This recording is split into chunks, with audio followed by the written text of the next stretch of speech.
Indie developer Image Inform's eShop darling, SteamWorld Dig, was a surprise hit when it released on the 3DS in 2013.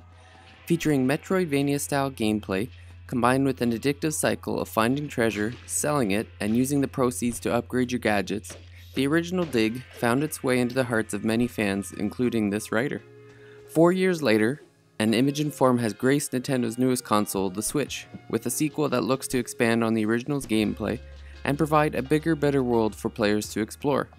And after spending sleepless nights telling myself I'd go to bed after just one more run underground, I'm happy to say that they've succeeded in making Dig 2 a fantastic sequel. Players of the original game will feel right at home here. While the gameplay has been refined, you're still mostly whacking away at the dirt and stone with your pickaxe, creating underground paths to navigate as the new protagonist Dot, a side character from the original, and her sprite-like guide Fen, attempt to learn the fate of Dig's main character Rusty. I won't spoil the story here, but I will say that the writing is wonderfully witty, and there's an intriguing air of mystery hanging around Dig 2's subterranean caverns. The plot is much more engaging this time around, and I found myself growing attached to the heroes the deeper I dug in. Unlike the first game, Dig 2's underground labyrinths aren't randomized. Upon first learning of this fact, I was initially worried, but a more structured and carefully designed world means that the developers were much more intentional about the game's pacing. The rate at which you unlock new abilities and upgrades for Dot feels more natural as a result.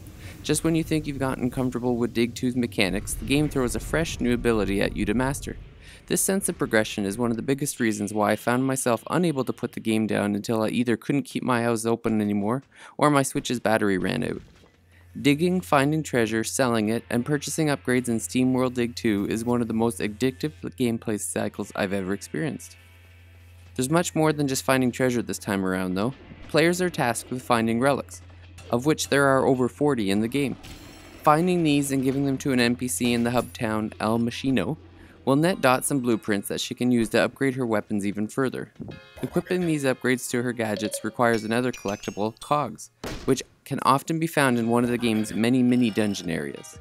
Each one of these shrine-like levels asks the player to demonstrate mastery of a particular skill and rewards them with a cog and a relic for their trouble. I often found these to be some of the most challenging parts of the game, but also felt a sense of accomplishment once I had completed one. Collecting cogs and relics and using their unlocked upgrades to strengthen your arsenal is key to effectively making your way through the mines underneath El Machino. If there's one nitpick to be had with SteamWorld Dig 2, it's that there are a few moments in which the on-screen action can get a little too hectic.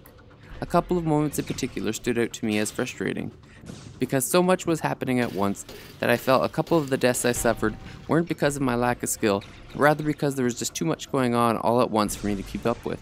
These moments are incredibly rare, however, and didn't halt my enjoyment of the game. But less skilled players may find them frustrating, especially since dying results in Dot losing all of the treasure she's collected since entering the mines with no way to recover them. Any complaint about the difficulty spikes is outweighed by the sheer brilliance of the rest of the game. SteamWorld Dig 2 takes everything fans loved about the original game and turns the dial up to 11. It's bigger, it's better, and it's even more addicting than its predecessor, and absolutely deserves a spot in every single Switch owner's library. For more great reviews, please visit NintendoWorldReport.com.